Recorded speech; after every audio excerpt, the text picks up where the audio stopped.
Muita gente se queixa de que periodicamente o lar vira um pandemônio. Muita gente me afirma que às vezes percebe que a família está empolvorosa, que alguma força negativa parece ter penetrado o lar. Imaginam que houve trabalhos de magia, alguém fez algum trabalho forte. Todo esse contexto popular em que nós queremos atribuir aos outros questões que estão sob nossa responsabilidade.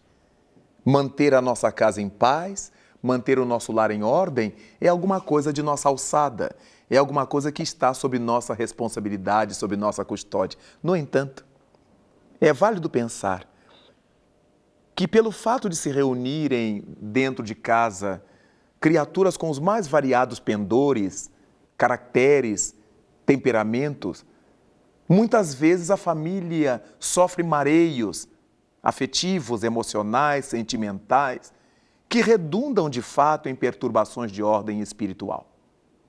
Dentro de casa, existem aqueles cujo temperamento leva-os a debochar dos outros, a condenar sempre, jamais elogiar, apenas veem defeitos.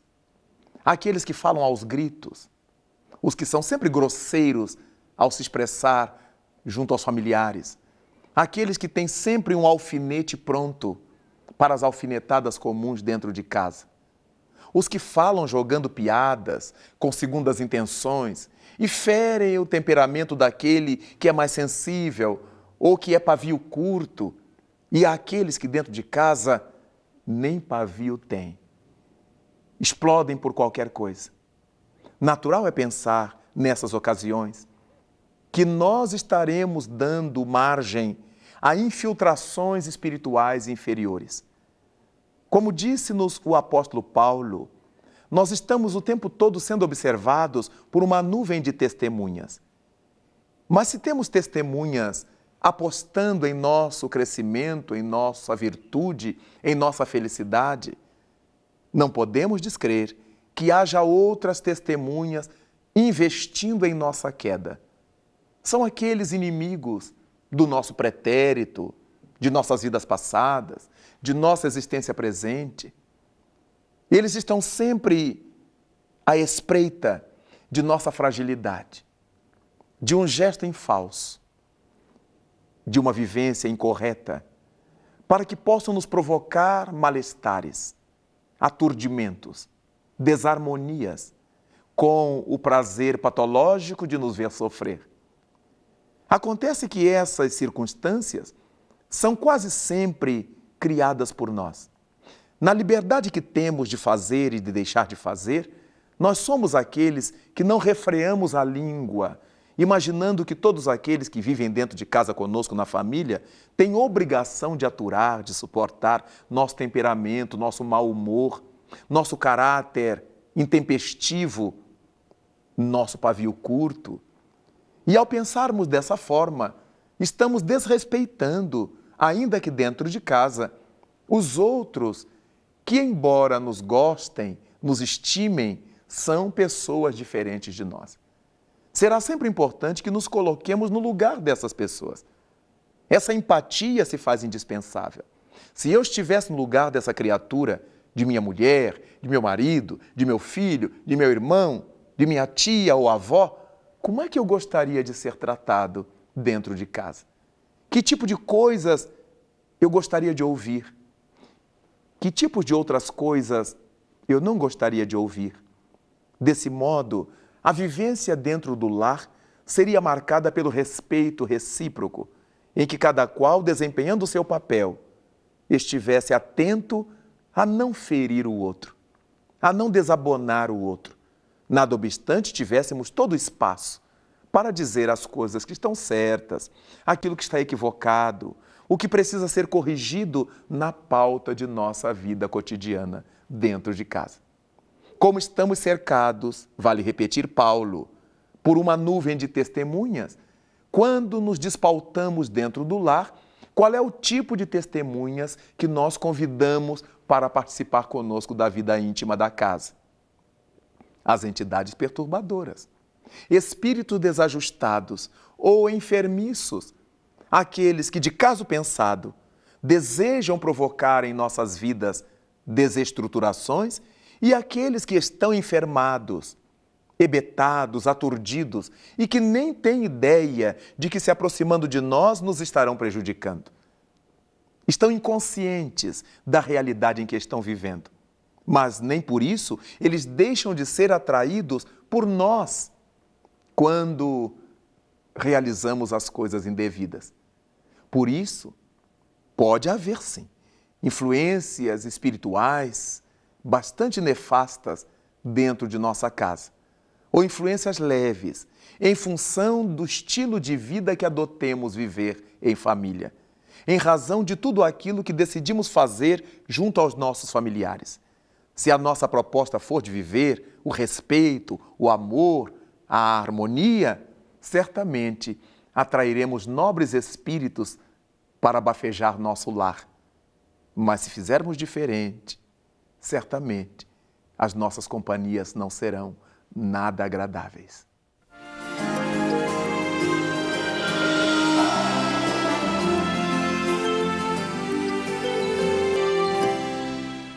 Todas as influências que venhamos a sofrer em nossa residência, em nossa casa, não temos que pensar primeiramente que alguém nos desfechou pensamentos negativos, que alguém está fazendo trabalhos contra nós, trabalhos de magia, porque o que manda na nossa casa é a nossa vivência. Todos aqueles que participamos da família somos alvejados pelos pensamentos, pelas energias, pelos fluidos, pelas luzes ou pelas sombras a que tenhamos dado abertura. Se nós estivermos vivendo com Deus, na honestidade, na dignidade, no respeito recíproco, qual é o mal que nos vai atingir? Qual é a sombra que nos vai visitar? Mas quando nós estivermos nessa hibridização, como diz o ditado popular, acendendo uma vela para Deus e outra para o demônio, obviamente não somos fiéis a ideia nenhuma.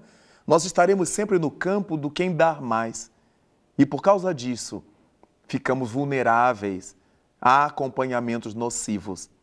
É muito importante que prestemos atenção num ditado popular muito antigo que assevera: dize-me com quem andas e te direi quem és.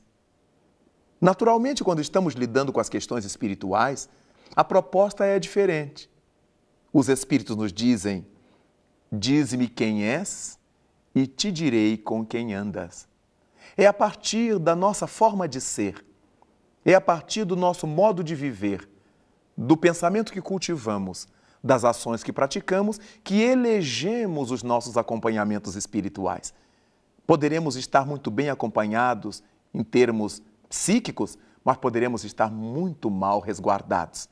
Daí vale a pena a família ter esse cuidado na sua convivência. Ninguém vai imaginar que dentro de casa não teremos altercações, alguma indisposição, alguém que fale de uma forma mais ríspida, mais áspera com o outro, e outro se debulhe a chorar. Isso tudo faz parte da normalidade da vida doméstica cotidiana.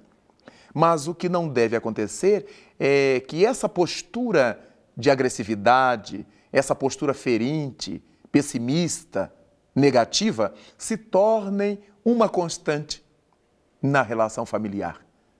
Quando isso se tornar uma constante, não podemos ter dúvida de que estaremos mal assistidos. Criaturas espirituais de má índole, ou ignorantes, ou inconscientes, estarão procurando fazer ninho na nossa consciência. Nos sentiremos lesados, traídos, amargurados, desprezados em casa.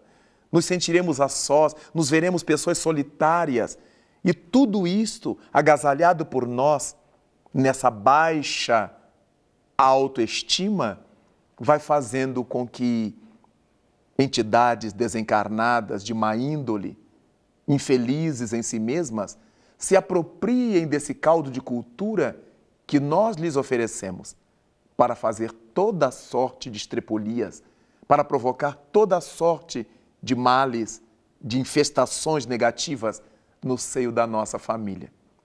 Será de bom alvitre instalar em nossa casa, pelo menos uma vez por semana, o hábito de orar, o Evangelho no lar, como chamamos, ou Jesus no lar, como quisermos. 5 minutos, ou 10 minutos, 15 minutos, para lermos uma página do bem, uma página do Evangelho, uma página bíblica, ou de um livro nobre que tenhamos na mão. Ler, comentar, verificar onde é que aquelas lições servem à nossa vida doméstica, à vida da família e à nossa vida individual. Depois, fazer a nossa oração agradecendo a Deus pela nossa família, pela nossa convivência, pela nossa harmonização e pedir a esse sempiterno, a esse Pai de amor e de bondade, a força de que necessitamos como membros de um clã, de um grupo doméstico, de uma família, para resistirmos a todas as tentações que nos vão encontrar pelos caminhos.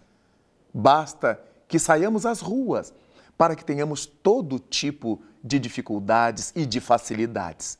No trânsito, no comércio, na travessia da rua, nas relações sociais, todos esses movimentos que realizamos no dia a dia nosso nos darão ensejo de fazer o melhor, de nos ajustarmos a boas companhias, a más companhias, e trabalhando dessa forma, nós vamos afugentando as influências negativas, ou melhor, vamos nos afastando das influências nefastas, ou melhor ainda, vamos nos vacinando contra essas ondas negativas que periodicamente invadem nosso lar e desestruturam nossa família. É por causa disto que nós pensamos no quanto será importante para nós a oração em família, nas bênçãos do lar.